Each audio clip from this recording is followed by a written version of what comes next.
So welcome everybody to the program portion of Pejepscot History Center's 2025 annual meeting for the 2024 year and kicking off our theme for 2025.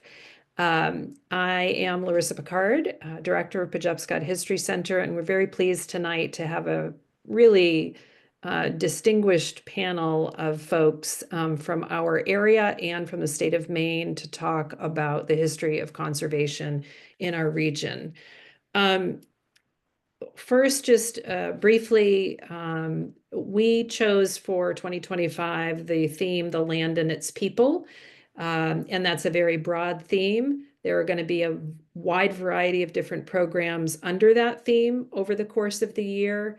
But we thought starting with an understanding of conservation, land conservation, and how people interact with the land over time was a really wonderful way to kick that off.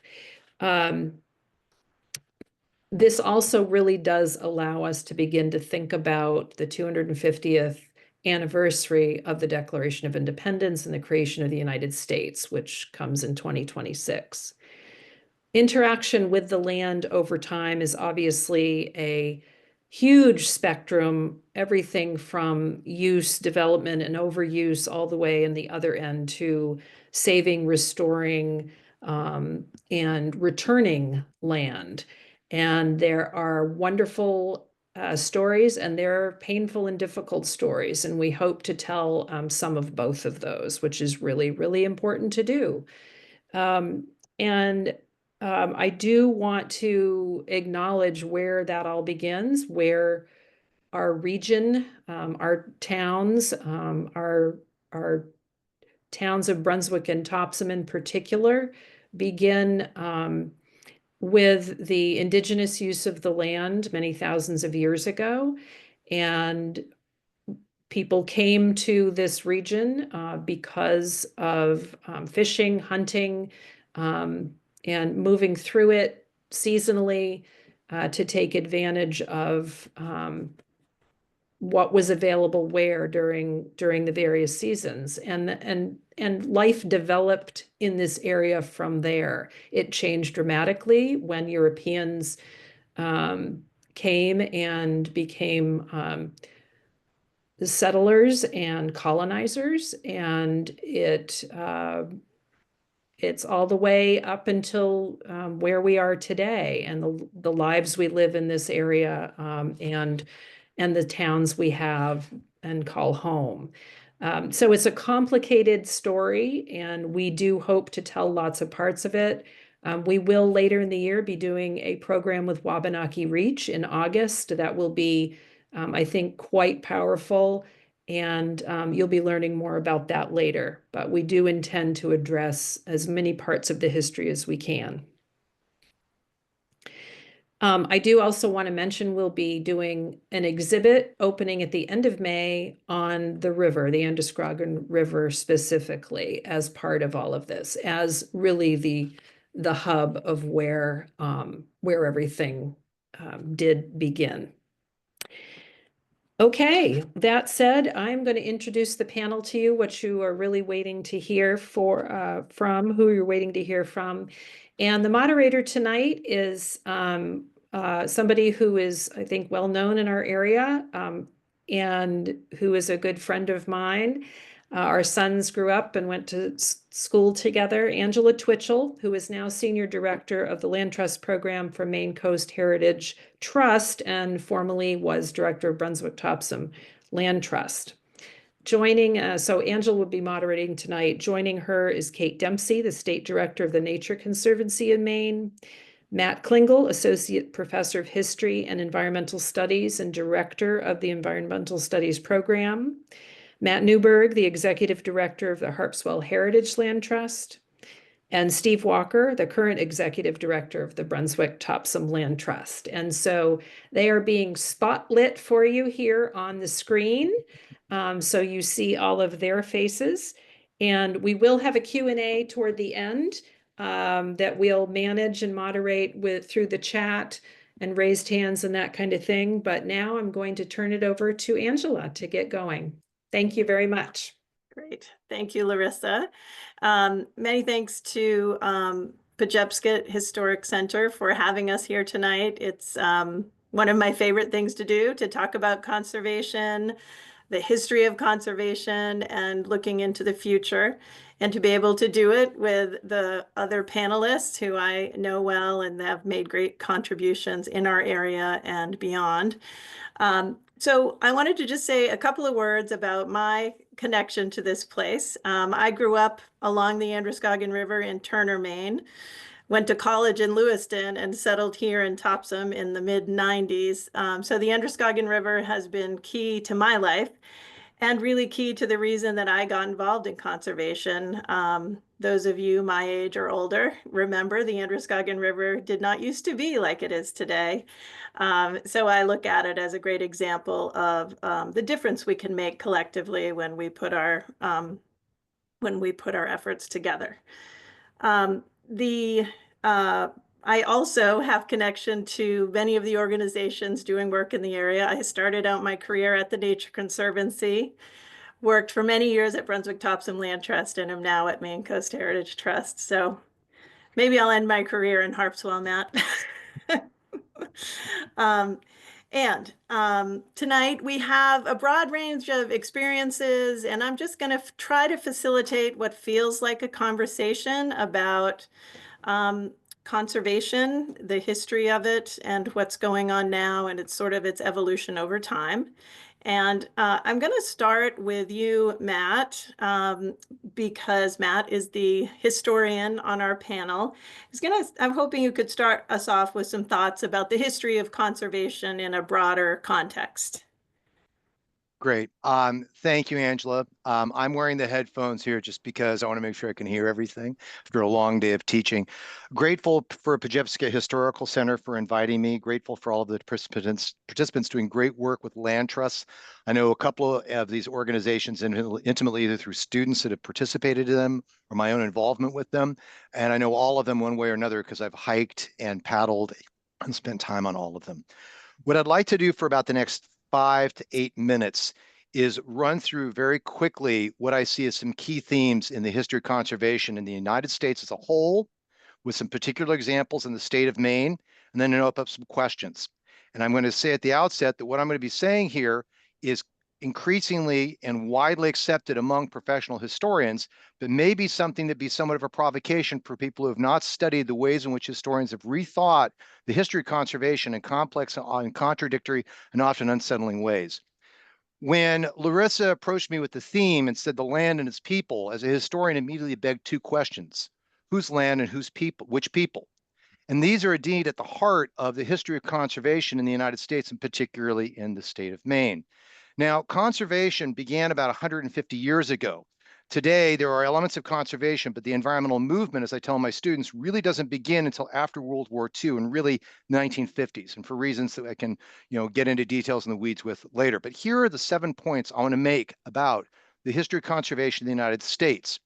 First, conservation emerged in the United States in the late 19th century, particularly in the years after the horrible and bloody conflict of the Civil War, in response to real and tangible problems. In the 1870s, there were about 325 American bison left in all of the United States, with a small herd also located in Manitoba across the border in Canada. And this was original population estimated by biologists to be at least in the high tens of millions across the Great Plains. The passenger pigeons that once clouded out the suns had been hunted to extinction, the last passenger pigeon dying in the Cincinnati Zoo on the eve of World War I in 1914. Forests were being chopped away. Rivers were filled with silt. Soil was being blown away. A cranky Vermonter by the name of George Perkins Marsh wrote in 1864 in Man and Nature that he saw when visiting Italy the ruins of the Roman Empire and feared that his beloved state of Vermont and the nation as a whole would soon fall to the same forces of avarice and greed. And this is what led to the conservation movement. And the luminaries such as Theodore Roosevelt, John Muir, Gifford Pinchot, and others. But it's important to keep in mind point 2, that conservation was a deeply reactionary movement, befitting its word roots of conserve, of conservative. while at the same time focused on progress, and it expressed prevailing ideas of the time about race, class, gender, and national origin. This is an era of Rudyard Kipling's idea of the white man's burden, of anxieties over unchecked tides of immigrants, fears over power and loss of whiteness, an era of imperial expansion. Eugenics was an accepted science at this time, as was the belief that certain racial groups were superior to others. This informed the conservation movement. Indeed, I commend to you a book by a colleague of mine, Miles Powell, called Vanishing America, which details this history in all of its grim and discomforting detail. This leads me to point 3. Many of the leaders of the conservation movement reflected and often actively promoted these ideas. Many of us may know that John Muir, that Scotsman that made his way across the country and later helped champion the protection of the beautiful range of light, also known as the Sierra Nevadas, helped found the Sierra Club in the 1890s, had deep misgivings and antipathy toward indigenous peoples. But Madison Grant, who was one of the founders of the Bronx Zoo and a leader in a variety of major environmental organizations, actively promoted ideas of racial superiority, and indeed wrote a best-selling book in 1914 called The Passing of the White Race. Henry Field Osborne, who helped found the Bronx Zoo, believed in racial ideas of evolution and indeed had indigenous Africans on display in the Bronx Zoo next to displays of primates. William Temple Hornaday, known for his noted conservation, helping found the New York Zoological Society, as well as his role in the American Museum of Natural History, was an active believer in Jim Crow and trumpeted conservation ideas that were exclusionary against African Americans and poor whites in the name of protecting wildlife. This leads me to point 4. Conservation policies often reflected these or often aligned these sometimes contradictory facets.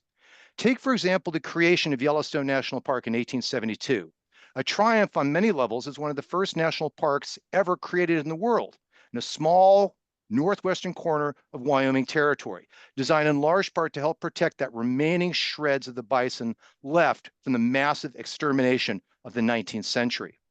But in order to create Yellowstone National Park, the indigenous Shoshone and Bannock peoples were expelled.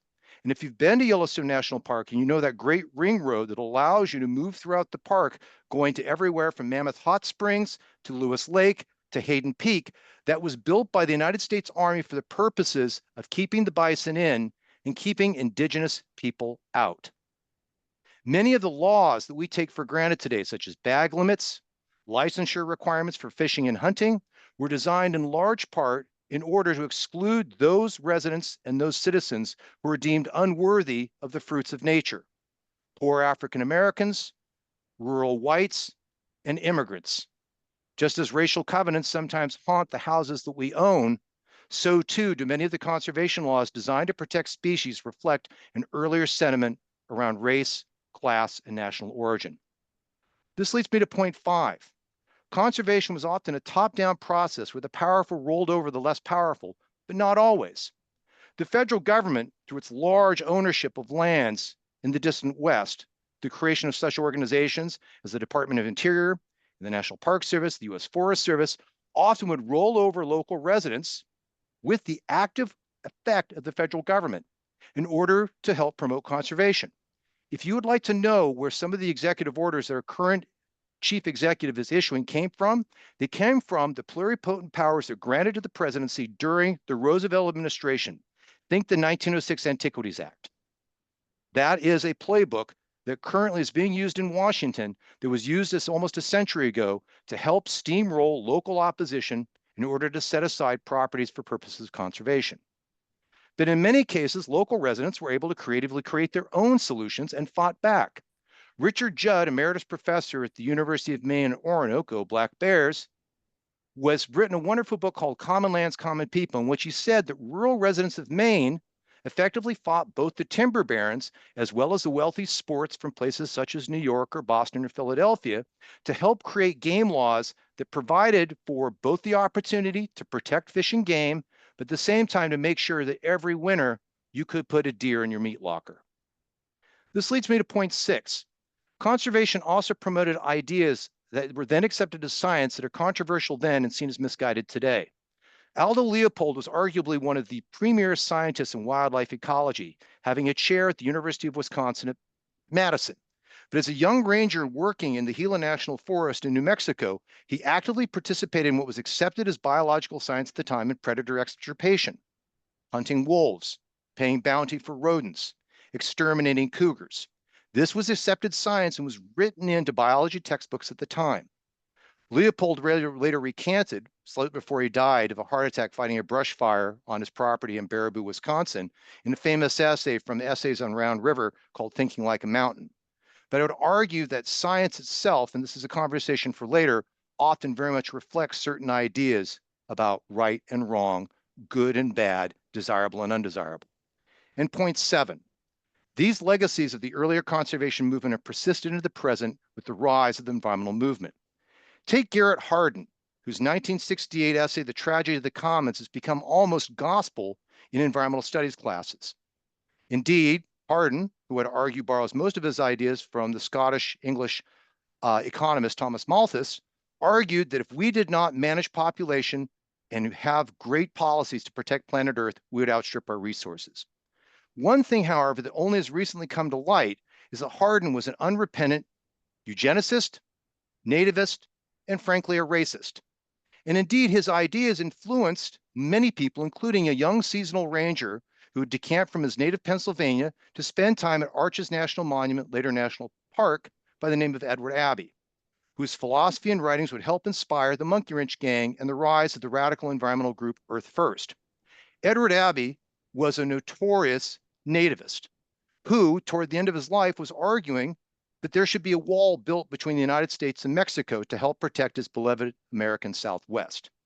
These ideas would later help influence a group of people led by the optometrist John Talton to take over the Sierra Club in the 1998 board elections with the effort of wanting to put forward a plank saying that there should be a wall between the United States and Mexico. A few comments specific to Maine before I finish up. One thing to keep in mind is a lot of the conservation policy I've listed presumes the presence of public lands and the power of the federal government. Maine, in contrast, has relatively few public lands. And as a result, ideas of common lands and common property prevail. But I would also say that we have a history of indigenous expulsion, although much of it occurred prior to the advent of the conservation movement, which continues to inform conservation policy today, particularly in the ongoing saga of state-tribal relations as governed by the 1980 Maine Indian Land Claim Settlement Act and the ongoing discussions regarding that document. But one thing it's meant is that Maine, as well as New England more broadly, has been a laboratory for land trusts, of which we have a number here represented. Land trusts have to operate in that space between public and private. And I would argue that examples either Monhegan Associates on the island of Monhegan found in 1954, or privately led conservation efforts later brought in to create a state agency, such as the creation of Baxter State Park in 1931 in northern Maine, represent a different form of conservation that I would argue historians more generally, as well as environmentalists more broadly, would do well to see about some of the successes as well as some of the shortcomings. Ultimately, what I'd argue is that conservation raises very difficult and complicated issues, as does environmentalism today. Is conservation in some ways a gentrification engine? How does the model of conservation, particularly large-scale land conservation, rely upon well-heeled donors that can tell you the tune that you need to dance to? Ask people in Chile how happy they are about the Tompkins family purchase of large hectares of land for the purpose of conserving it, but taking it out of local production for rural Chileans. It is a controversial issue that knows no boundaries. Indeed, these issues are global. What I'd argue is thinking about the politics and history of conservation forces us to confront an uncomfortable challenge that is all too present now in the past few weeks and perhaps in the years ahead. What are the problems and pitfalls of politics of absolutism, and how is it the purity tests become a dead end? Thank you, Matt. I think that we're all going to find that we could spend an hour with each one of the panelists. That's such interesting points you raise, Matt. And we are looking at this panel as a way to whet your appetite. You could dig more deeply into many of the issues that will be raised. Larissa, I believe, is going to share some resources that you can dig in more deeply later. And perhaps at a later time, we'll have another chance to talk again about these issues. Um, the hard truths that Matt raises are the things that those of us working in conservation who have committed many years to this work are learning, are facing, are working together to figure out how we can learn from the past to do better moving forward. Which is why I think that it's exciting to talk to you as a history-centered organization, because that is what you do in many realms of history. In my first 20 years working in conservation, people weren't raising these questions. It was very much, it didn't come up. I look back on it, I'm like, how did it not come up? But in the last decade or so, people are seriously grappling with them. And especially in Maine, we have some really great resources like First Light to help us with these and figure out a better path forward. Kate, I wanted to give you an opportunity to talk a little bit more directly about Maine's conservation history, and the founding of the Nature Conservancy here in Maine, and in general, conservation in Maine, and how we've evolved over your years working here. Awesome. Thanks so much, Angela, and to the center. It's just really fun to be here. I honestly do crave a replay at Dutchman some night. So I'm in if we do this again. And Matt, thank you. I just want to reiterate something that Angela just said that I know is pertinent to all of us, which is we can't move forward in our work unless we understand where we've been, both the phenomenal work that we've done collectively, that Matt just pointed to some of that, and some pretty discouraging history that is rooted ways of being that resulted in extermination and dislocation of people from lands. And that doesn't mean we can't move forward. And as Angela said, we're doing a lot of learning that we'll talk about a bit later. But to ground us a little bit in place, if we were in front, I keep calling it frontier, if we were in Fort Andros, I would ask you to close your eyes for a second, just 1 second, and imagine a place that you love. What do you see? What do you smell? What do you hear? And even what do you taste?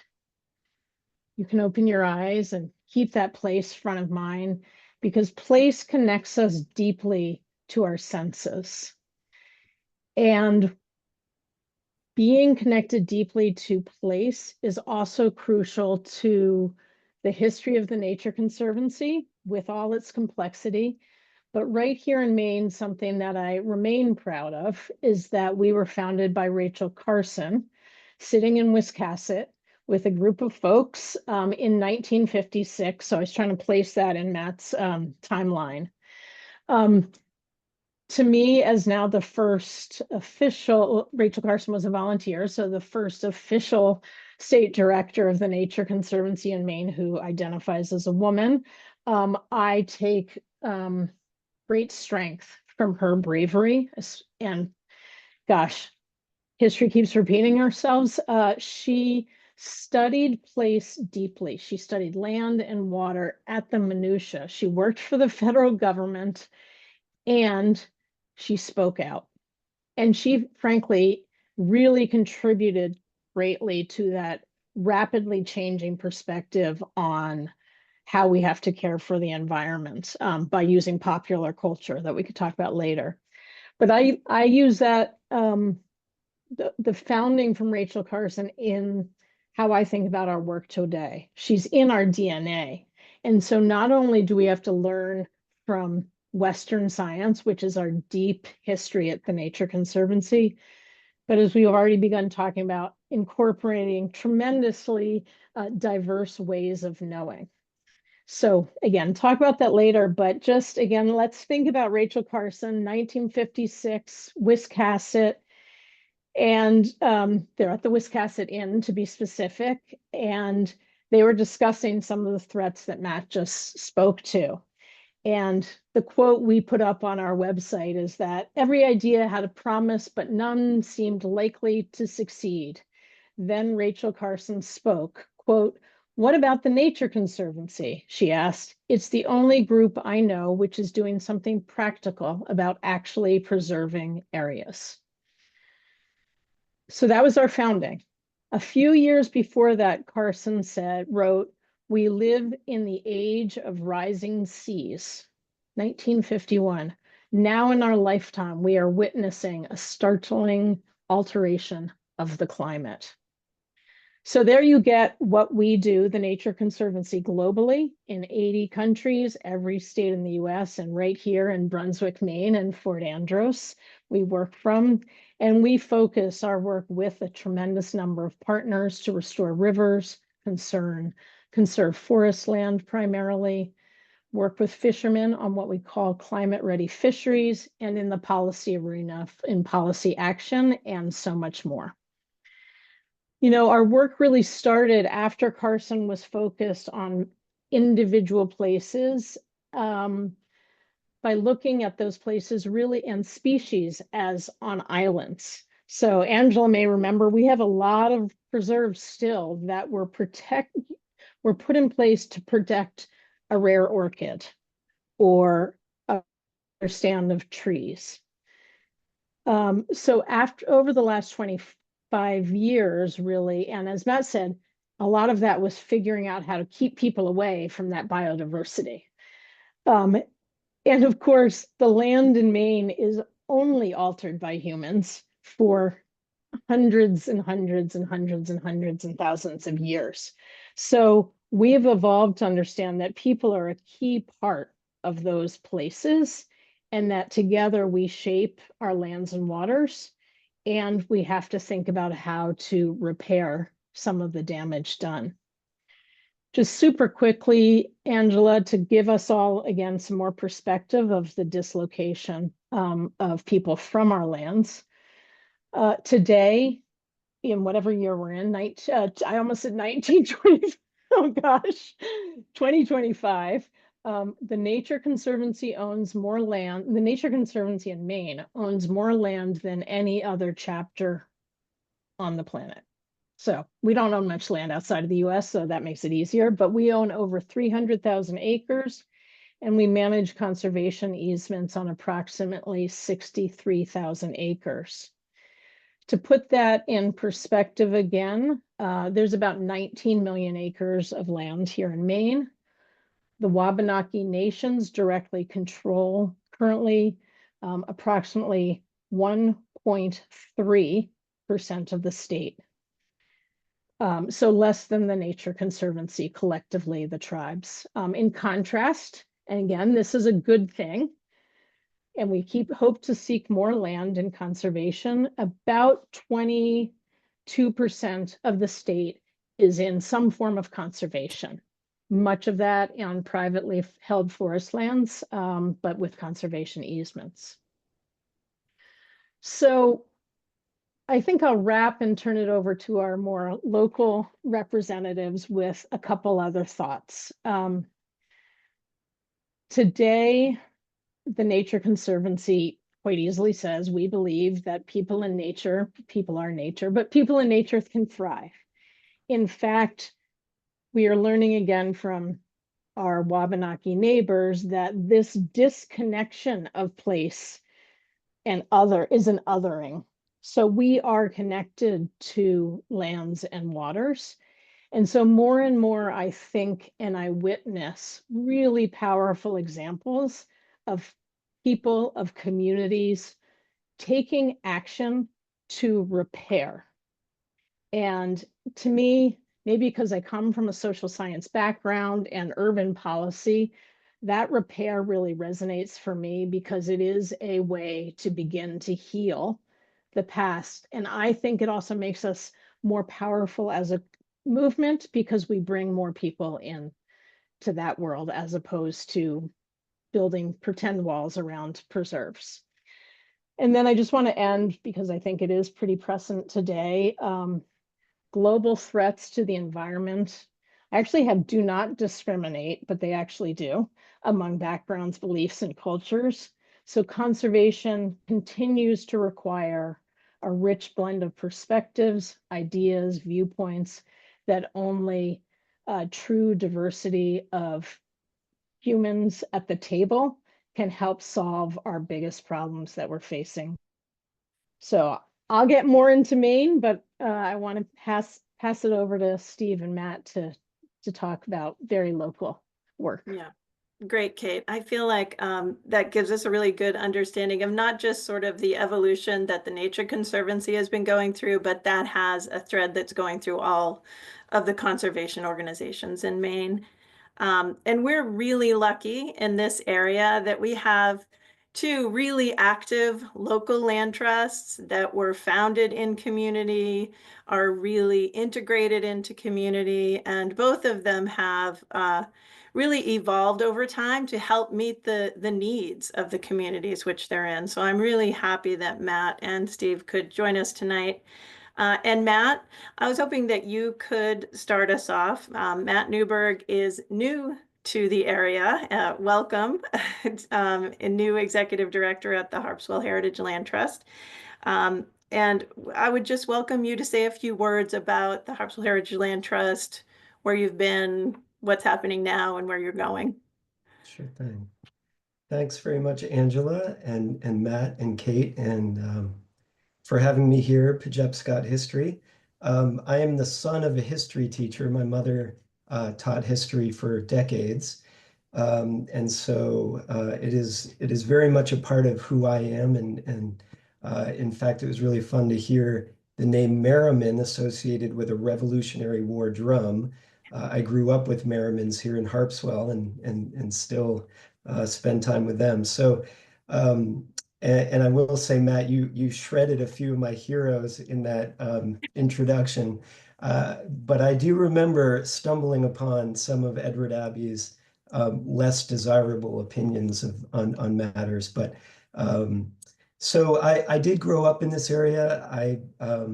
My family moved to Harpswell in the 70s. But I'm also very much a student here, I will say. Brand new. I'm a month on the job at the Harpswell Heritage Land Trust. And so really appreciate having the opportunity to listen and learn from all of you. I will say the Land Trust network so far has been incredibly welcoming and supportive, and very excited to get to know all of these people more. And so, but and also just to say that some of you may know more about the Harpswell Heritage Land Trust than I do. But I did just want to say a couple of things that really stand out to me. And so the trust was started in 1983. And one of the interesting things was that it actually started as the Harpswell Heritage Trust and was actually sort of a sidebar to the existing historical society. So there's actually a really nice connection between our land trust and the historical cultural heritage of Harpswell. And that remains a part of our mission at the trust. And I think a really important part that, like Angela and others have pointed out, can make for, complicated conversations and potentially, conflicting priorities. But I think it is what makes the organization really rich and, gives us the opportunity to do more community-minded programs versus, just be entirely focused on land conservation. So we conserve about 18% of the total property of the town of Harpswell. As I understand it, we conserve about 1,800 acres out of 2,800. And we've got about 21 preserves. About 20% of the town of Harpswell are members of the land trust. There's just under 5,000 residents. HHLT has about 900 members. So there's about 20% of the town that are members. I think some of the things that Kate was saying at the end of what she said about who is involved in conservation and in the conservation movement is an interesting topic when I think about, who in Harpswell is most active in the land trust, and potentially what parts of our community we need to reach out to and expand our involvement with. So I very much look forward to those sorts of things because Harpswell is a very dynamic town, and it's changing. As folks know, property values are soaring. There's a large summer resident population. And so it's a very dynamic place and a very dynamic town. And you have families like the Merrimans who have been here for, over a century. So it's a very diverse and interesting place in that regard. And I very much look forward to that. So, I think there's a lot of discussion in our land trust about working with the working waterfront. I think the trust has so far done a nice job of creating space for harvesters, whether it's clammers, wormers, things like that. But I think certainly in conversations I've been in, there is a desire to think more creatively about the working waterfront and potential opportunities to partner there. And also on potentially some affordable housing issues, which is a major issue in our town. And interesting for me, again, as sort of a new person, to see some of the innovative things that land trusts are doing in that realm. So excited about that. And then lastly, I'll just say, for us, conservation priorities really include, some of what you might think is typical, habitat restoration, habitat protection, open space. But in Harpswell, we have some pretty unique issues around groundwater. Harpswell is a very, obviously islands and a very narrow peninsula. And there isn't a lot of water underneath us. And so development and the conservation of open space is really important in our town physically. So, and then lastly, would just speak to the idea of climate resilience. And you all know that the storms of last winter are still resonating in our town, did a lot of damage, and there's a lot of conversation around what it means to be climate resilient. And in 24, the trust had a wonderful annual meeting with Molly and Bryant, who spoke about Indigenous and Wabanaki approaches to climate resilience and land conservation. So a lot of exciting things going on at the trust. I'm incredibly excited to be a part of it and appreciate being here. So thank you. Great. Thanks, Matt. It's really nice to have met you recently, and good luck getting started there. And Steve. Many people know Steve Walker. He's had many roles in the community over time and is now leading the Brunswick Topsham Land Trust. And we'd just love to hear from you, Steve, a little bit about the Brunswick Topsham Land Trust history and current focus and anything exciting you want to share with us. Absolutely. Thank you, Angela, and thank you, Pejepscot History Center, for hosting this. I am Stephen Walker. I am the executive director of what is Brunswick Topsham Land Trust, which has been protecting the Pejepscot region natural history for 40 years this year. It's our anniversary. So happy to celebrate with the protection of Dion Farm out on Pleasant Hill Road, which we're currently underway with. So I'll be quick because I know we're running low on time, but I did want to back up a little bit and sort of trace the roots of BTLT parallel with the modern roots of conservation in the state of Maine. The state has really lagged behind in terms of when active conservation, sort of modern conservation, really kicked into gear.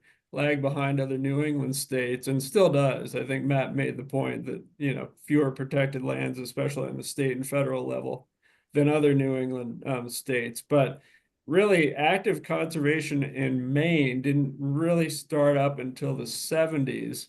At the time, Endangered Species Act, Clean Water Act, Clean Air Act, You had the founding of Maine Coast Heritage Trust, just starting to come in, a lot of attention, as Kate talked about, with Silent Spring, et cetera, et cetera. Of course, my hometown, the river was on fire.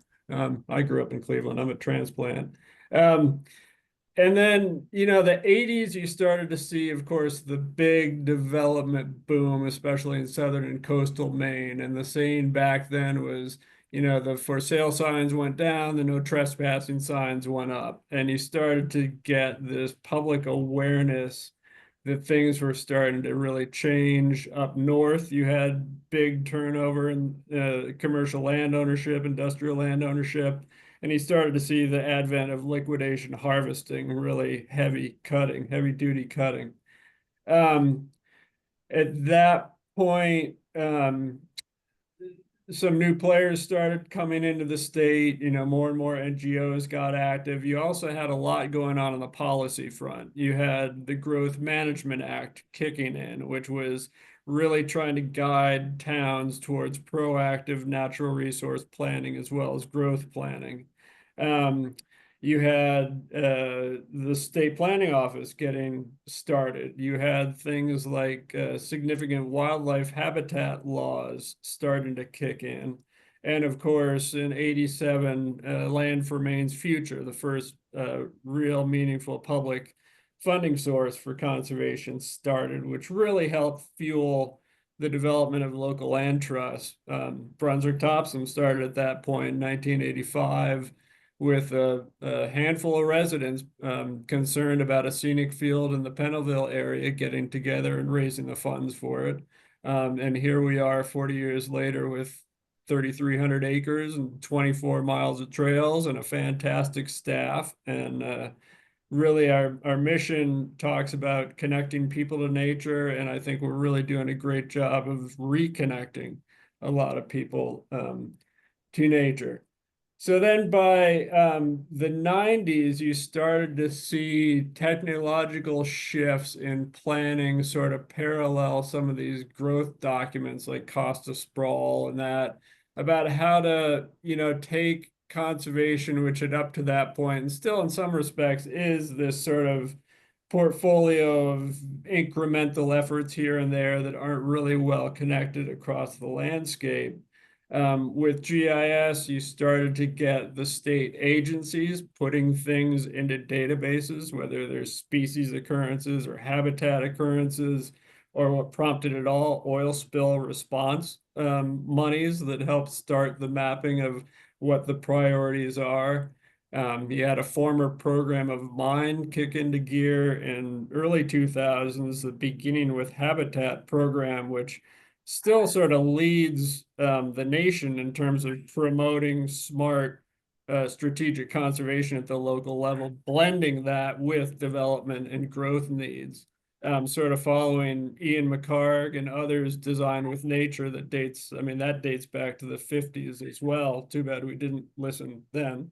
And then now, beginning with Habitat and the resource agencies, they tried to work through the Growth Management Act somewhat unsuccessfully, I'd say, in getting towns to really develop dense growth areas, meaningful growth areas that would then by themselves help conserve landscape, not through legal mechanisms, but at least get the idea that growth and conservation have to work hand in hand for ecological functions to persist in the landscape. Beginning with Habitat and all the partners, the state resource agencies developed what were called focus areas of statewide ecological significance just real recently, like 10 years ago. These started to kick into gear as a way to say, okay, towns, we're going to spoon feed this to you. Here are the real ecological gems on the landscape. Here are mechanisms to help protect them. And with that, Land for Maine's Future and other Maine Natural Resource Conservation Program, a lot of other funding mechanisms kicked in to try to fuel dollars and match philanthropic funds that local land trusts were able to raise into those areas to try to get the best of the best on the landscape.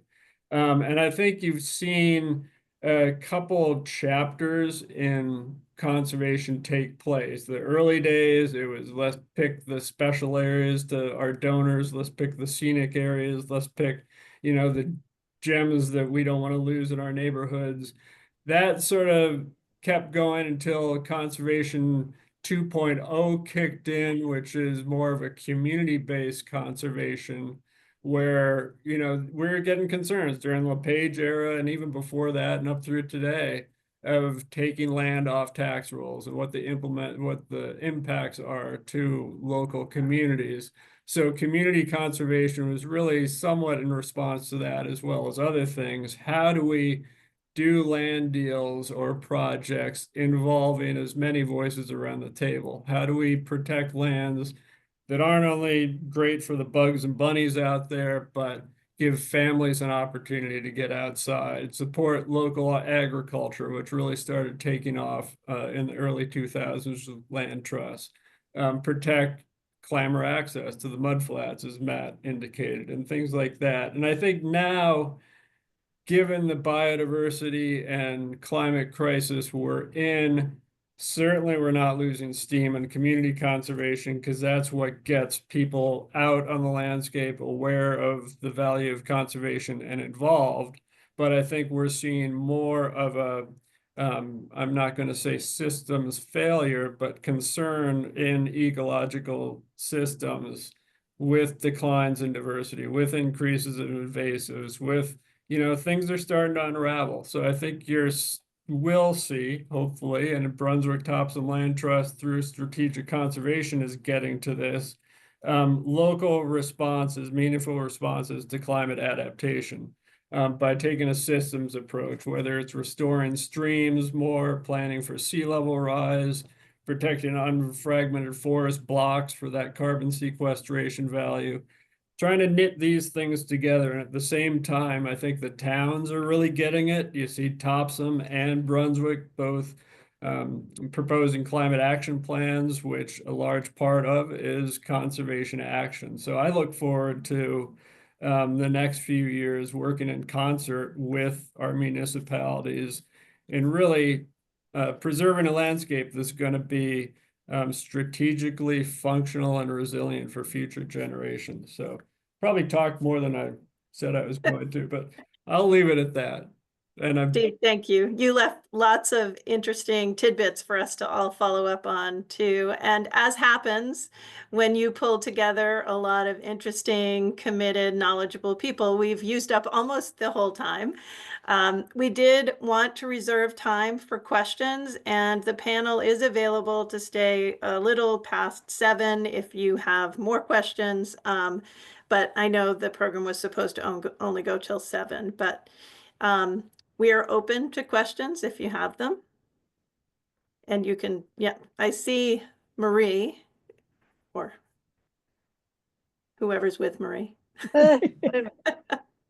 Sorry, my dog, of all times for the dog to bark. Of course. Professor Matt, I'm sorry, could you shut her up, please? Professor Matt Kay. I didn't say shut my wife up, I said shut the dog up. Yes, no, we know. Professor Matt Kay, I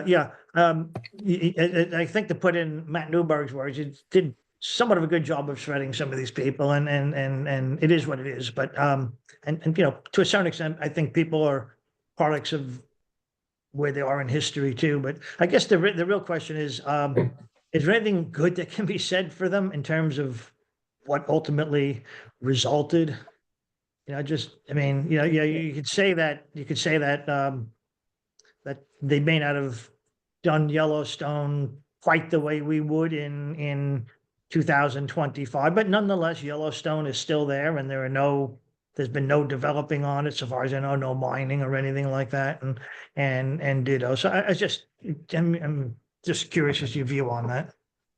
Thanks. It's a great question. Yeah. So there's a few things to keep in mind. So my job as a historian is, if anything, you find your heroes where they are, and your heroes are going to change over time. I have an autographed copy of the Monkey Wrench Gang, autographed by I'm Ed looking Abbey. behind me. So, and I still have a lot of admiration for many of these people. The challenge is, however, understand the context of their time. So I'd argue that yes, in many ways, the legacies of the conservation movement are undeniable. There's tens of millions of acres that are protected under the federal conservation system in its many pieces, from Bureau of Land Management to U.S. Forest Service to National Park Service.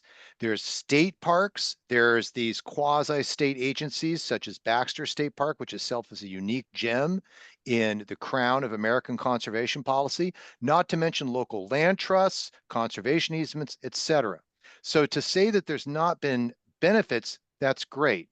But let me just give you here, because my job as a professor, I would argue, is to provoke. Indeed, provocations are what professors are supposed to do, coming out of the German system of education, which our university systems are based in part. So I'm a tax professor. You should see what goes on in my class. I can only imagine. That's great.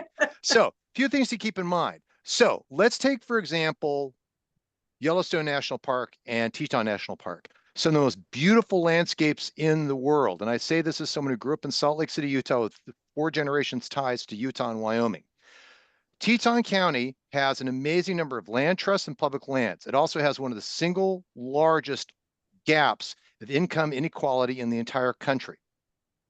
That, I would argue, is in large part because of a variety of factors, not the least of which is the concentration of wealth there tied up in land trust lands for purposes of large-scale landscape conservation, the economy that is derived on using many of those public lands or lands that are leased, such as Jackson Hole Resort, and the fact that those lands that are taken out of private hands are not taxable if they're federal lands. And there's supposed to be federal payments that go to local communities to help pay for local services, but the federal government has been arrears with those in reserve return payments for well on about 2/4 of a century.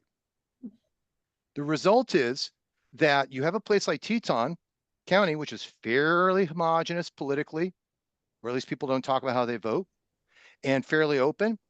But you go to other parts of rural Wyoming, and there's deep resentment because those communities are poor and arguably impoverished by a lot of conservation decisions that were made earlier. And we're here talking rural white communities. I haven't even talked about indigenous communities or communities of color. So seen one way, the public lands in the West are a testament to amazing conservation policy. Seen another way, a lot of the rhetoric that came out of the mouths of Eamon and Clive Bundy, who took over the Malheur Wildlife Refuge a few years back, is odious. But when they were saying about federal government overreach and the impoverishment of rural communities, they were not entirely wrong. Those are difficult questions that I still would argue that for all of the DEI initiatives that many modern conservation organizations and environmental organizations have been putting forward, we, more broadly, that identify as environmentalists and the heirs of the conservation movement, have not fully grappled with the deep and understandable anger that rural communities put forward when issues like this come forward. One only needs to look at the long process that some very wise people did taking up, such as Jim St. Pierre and others, with getting Katahdin Woods and Waters moved through in northern Maine, once there was listening going on. Prior to that, it reminded me of living in Utah. Mhm. So I'd say it's a mixed bag. And to not acknowledge that history is to fall back into the traps of politics of purity that I would say have, keep people like me employed in the classroom. Yeah, Angela, if I could just build quickly on that. Sometimes I start saying some version of, oh, it used to be so much more simple. And then I stop myself mid-sentence because Matt is illuminating how it's always been complex. It's just been that the blinders have been more present. And I just want, because Angela won't be able to point to it herself, I want to give her a shout out because she was one of a few people that raised a mighty number of people towards getting past the first bond initiative in the country, building on what Steve said, for the Land for Maine future. And that was a really important moment. It was first then it became a public question in the late 90s, and it was in reaction to some of the things we've talked here. But Angela and many others, Maine Coast Heritage and Nature Conservancy and the Chamber, what that we're reacting to in part is what Steve referenced, was this rapid change. And I've got an amazing book to share in the North Woods of ownership.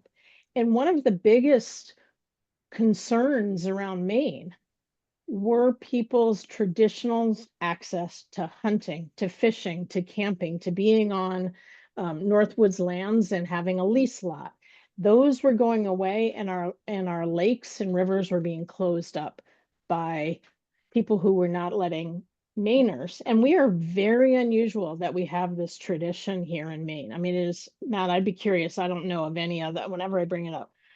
In Maine, we have incredibly I guess, stringent, if you're a landowner, protective of landowners for liability, because we want Maine people to be able to go out into the North Woods and recreate.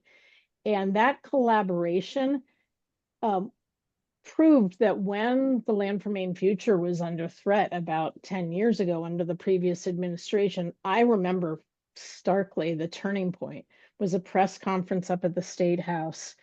And it was a press conference that the Sportsmen's Alliance and many, many other allies had.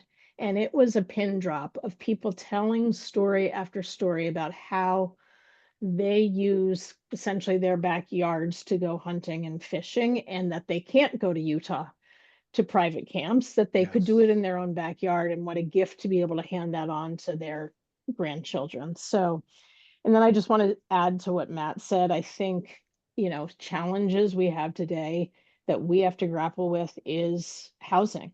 And we run the risk of alienating another group of people if we can't begin to find solutions. And I know, Angela, there's probably a ton of really good local solutions. I know Harpswell has done some work, but I think it's an opportunity, I guess I would leave us with. Yeah.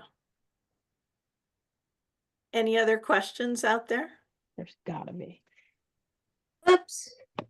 I guess I feel like I'm hearing you all say that in the past some things have been overdone, overblown, maybe too extreme. I remember once Steve Walker made a comment about, okay, we want to have a new solar farm. Are we putting it in prime agricultural land? Thereby foreclosing that future possibilities. And we think of it a lot today with housing. There's some tracts of land in Brunswick that folks have fervently spoke out against preserving, and they would make excellent housing developments in our growth zone. And so, it sounds like you're all aware of that and appreciative of that, and that gives me great comfort. Thank you. Thank you. And that's why, like, Ellie, big Ashland? organizations, sorry, I was just saying that's why groups, I just want to emphasize why locally based organizations are so important to bring that perspective. Yeah, and I'd also chime in that I think that's the importance of land trusts, modern land trusts working so closely with municipalities, and making sure we're conserving the most appropriate and developing the most appropriate. Yeah. Ellie, did you have a question? Yeah, I do. I hate to mention dealing with the national situation, but of course it's absolutely uppermost in our mind.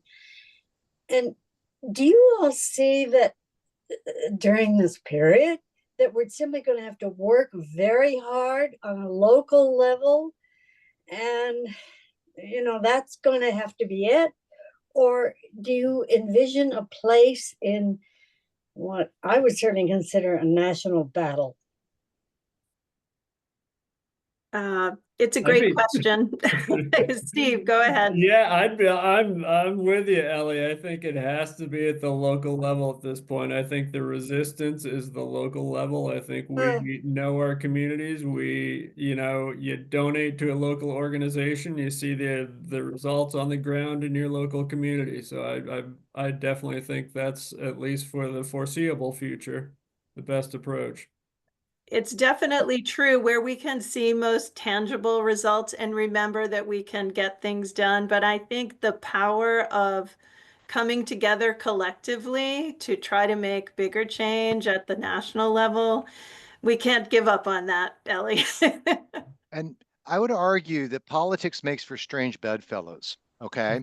So Well, I feel that it's very easy to look at the national situation and despair. Okay. Yeah, I completely understand that. On the other hand, it's also important to keep in mind that ultimately, and whether you are consider yourself to be a benighted progressive or an enlightened conservative or somewhere in between, politics is the art of the possible. Concrete example on a national level, local level, with the administration that's in now, the first time around, is the Trump administration rejected the controversial Pebble mine in Alaska because Trump's sons like to go sport fishing. They made alliances with indigenous groups and commercial fishers that were opposed to Pebble mine because of the destructive capacity that mine would have on some of the last remaining sockeye salmon runs that are in Bristol Bay. Now, you could look at the politics of purity and like, I'm never going to get in bed with Trump. I'm never going to do something with X or Y. And you would have the Pebble mine. So I think something which I really appreciated and what Kate has brought up, as well as Matt and Steve, is that something that's been really wonderful for me to see here, living in Maine now longer than anywhere else I've lived, is that there's this kind of pragmatic attitude. You know, when you go to the State House and people are wearing Brooks Brothers suits with LL Bean boots or Carhartts. They're here to get stuff done. And they're getting stuff done in a way that they can't get stuff done in Montana or other places because in some ways of the overhang of either public lands or $1 million homes or what have you. And so on a certain level, what I'd say is that, do I support the current administration? I'll go on record here as not a representative of Bowdoin College that no, I don't. But does it mean we shut down and don't find opportunities for compromise and agreement? I would say that would be foolhardy. As my grandfather used to say, boycott off your nose and spot of your face. That's basically the equivalent of doing that. I think there's going to be a lot of opportunities and some things are already happening. for compromise, for meeting them and not just slamming the door or not just, burying your head.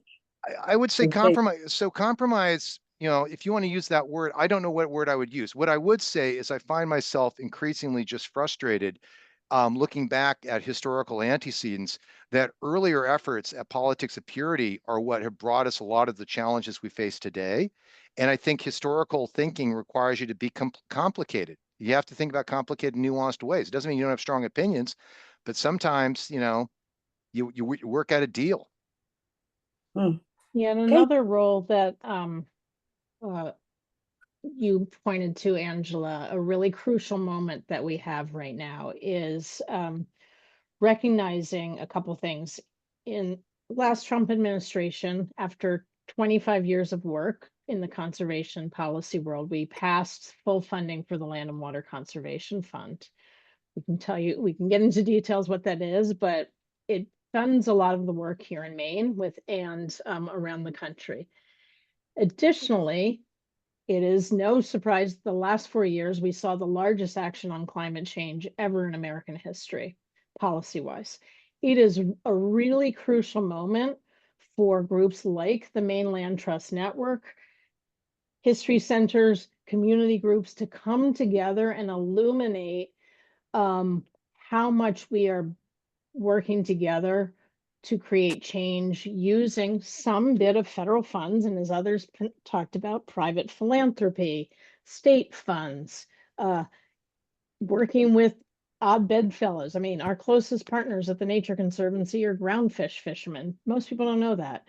And so that's how we can show our elected officials that the work we do here has an impact at scale, but also that their support of the state of Maine and local organizations and programs that support us is so crucial to the health of and resiliency, as Matt N talked about, the resiliency of our communities. So I am a little bit not in a great mood these days because obviously, or maybe not obviously, a lot of river restoration is funded by the federal government. And, Mhm. you know, I can point to $100 million worth of projects that would be stopped here in Maine basically overnight if we can't keep that money. So I'm fighting with you, Angela, in terms of telling the story of what the impacts will be to whether it's Wabanaki people or people in Dover Foxcroft.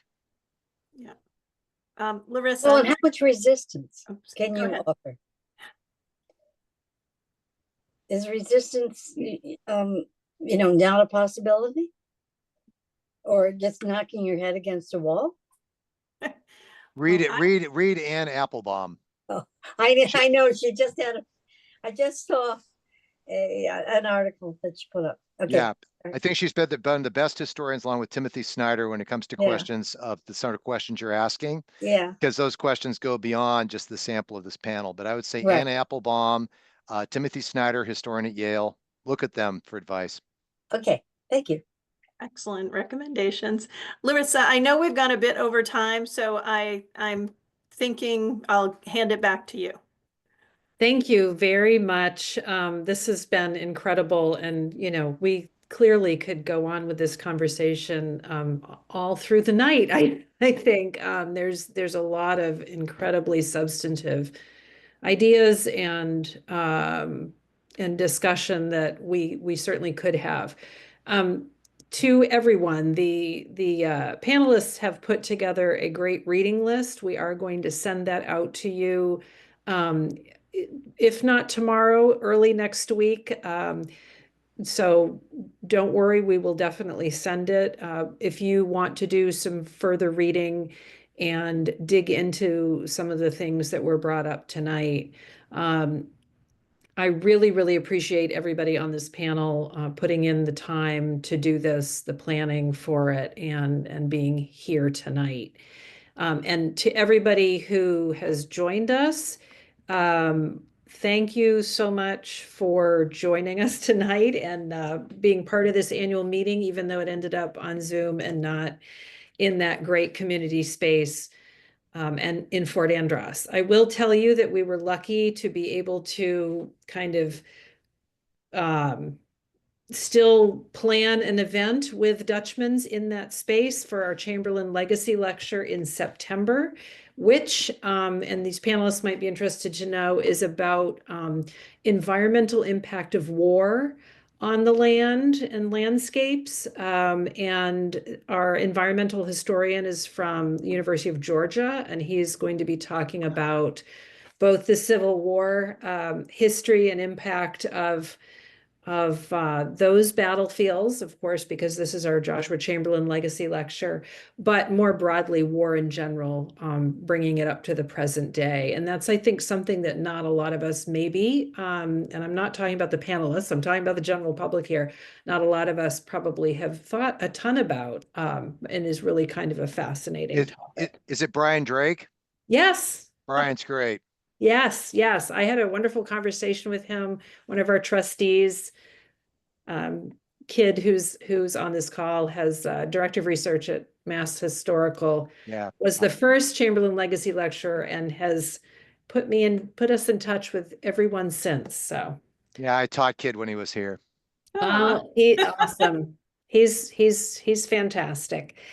So the last order of business for this evening is to choose a winner for the LL Bean gift card. And maybe I'm going to ask Sarah if she can take the panelists off spotlight so we can all kind of see the squares. And thank you to all the panelists. And I am going to. We're choosing this at random between Sarah and I, so I just have to quickly look at a list here and count a certain number down.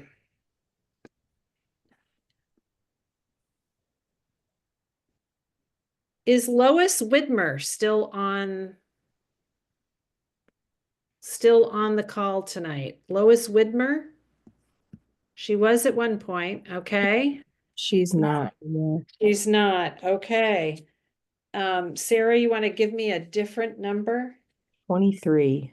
23. Pauline Gallagher. Pauline still on tonight?